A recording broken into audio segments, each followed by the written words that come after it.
अर्जुन बोले, जो अनन्य प्रेमी भक्तजन पूर्वोक्त प्रकार से निरंतर आपके भजन ध्यान में लगे रहकर आप सगुण रूप परमेश्वर को और दूसरे जो केवल अविनाशी सच्चिदानंद निराकार ब्रह्म को ही अतिश्रेष्ठ भाव से भजते हैं, उन दोनों प्रकार के उपासकों में अति उत्तम योग्यता कौन है? श्री भगवान बोले, मुझमें मन को एकाग्र करके निरंतर मेरे भजन ध्यान में लगे हुए जो भक्तजन अतिशय श्रेष्ठ श्रद्धा से युक्त होकर मुझसे गुण रूप परमेश्वर को भजते हैं, वे मुझको योगियों में अति उत्तम योगी मान्य हैं। परंतु जो पुरुष इंद्रियों के समुदाय को भली प्रकार वश में करके मन बुद्धि से परे सर्वव्यापी अकथनीय स्वरूप और सदा एक रस रहने वाले नित्य अचल निराकार अविनाशी सच्चिदानंद घन ब्रह्म को निरंतर एक ही भाव से ध्यान करते हुए भजते हैं, वे संपूर्ण भूतों के हित में रत और सब में समान भाव वाले योगी मुझको ही प्राप्त होते हैं। उन सच्चिदानंद घन निराकार ब्रह्म में आसक्त चित्त वाले पुरुषों के साधन में परिश्रम विशेष है, क्योंकि देहाभिमानियों द्वारा अव्यक्त विषय गति दुखपूर्वक प्राप्त की जाती है। परंतु जो मेरे परायण रहने वाले भक्तजन संपूर्ण कर्मों को मुझ में अर्पण करके मुझसे गुण रूप परमेश्वर को ही अनन्य भक्ति योग से निरंतर चिंतन करते हुए भजते हैं। हे अर्जुन, उन मुझ में चित्त लगाने वाले प्रेमी भक्तों का मैं शीघ्र ही मृत्यु रूप संसार समुद्र से उद्धार करने वाला होता हूँ। मुझ में मन को लगा और मुझ में ही बुद्धि को लगा, इसके उपरांत तू मुझ में ही निवास करेगा, इसमें कुछ भी संशय नहीं है।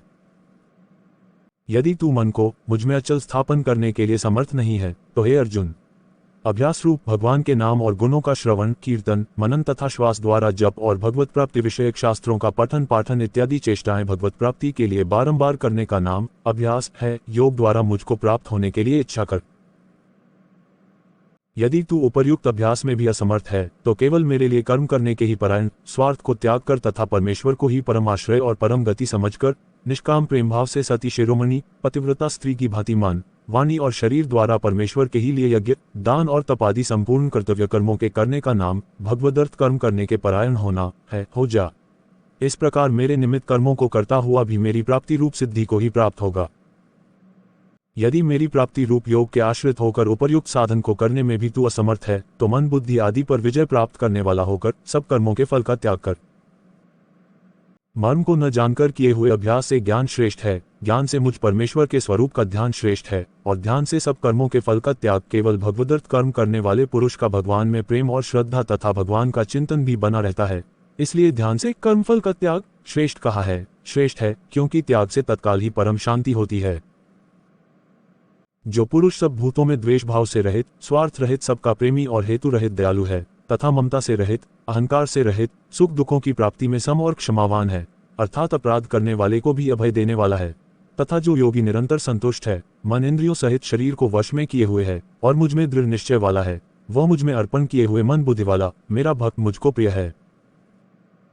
जिससे कोई भी जीव उद्वेग को प्राप्त नहीं होता और जो स्वयं भी किसी जीव से उद्वेग को प्राप्त नहीं होता, तथा जो हर्ष अमर्ष दूसरे की उन्नति को देखकर संताप होने का नाम अमर्ष है, भय और उद्वेग आदि से रहित है, वह भक्त मुझको प्रिय है। जो पुरुष आकांक्षा से रहित बाहर भीतर से शुद्ध चतुर पक्षपात से रहित और दुखों से छूटा हुआ है, वह सब आरंभों का त्यागी मेरा भक्त मुझको प्रिय है। जो न कभी हर्षित होता है, न द्वेष करता है, न शोक करता है, न कामना करता है, तथा जो शुभ और अशुभ संपूर्ण कर्मों का त्यागी है, वह भक्तियुक्त पुरुष मुझको प्रिय है। जो शत्रु मित्र में और मान अपमान में सम है तथा सर्दी गर्मी और सुख दुखादि द्वंद्वों में सम है और आसक्ति से रहित है। जो निंदा स्तुति को समान समझने वाला मननशील और जिस किसी प्रकार से भी शरीर का निर्वाह होने में सदा ही संतुष्ट है और रहने के स्थान में ममता और आसक्ति से रहित है, वह स्थिर बुद्धि भक्तिमान पुरुष मुझको प्रिय है। परंतु जो श्रद्धायुक्त वेद शास्त्र महात्मा और गुरुजनों के तथा परमेश्वर के वचनों में प्रत्यक्ष के सदृश विश्वास का नाम श्रद्धा है, पुरुष मेरे परायण होकर इस ऊपर कहे हुए धर्म में अमृत को निष्काम प्रेम भाव से सेवन करते हैं, वे भक्त मुझको अतिशय प्रिय हैं।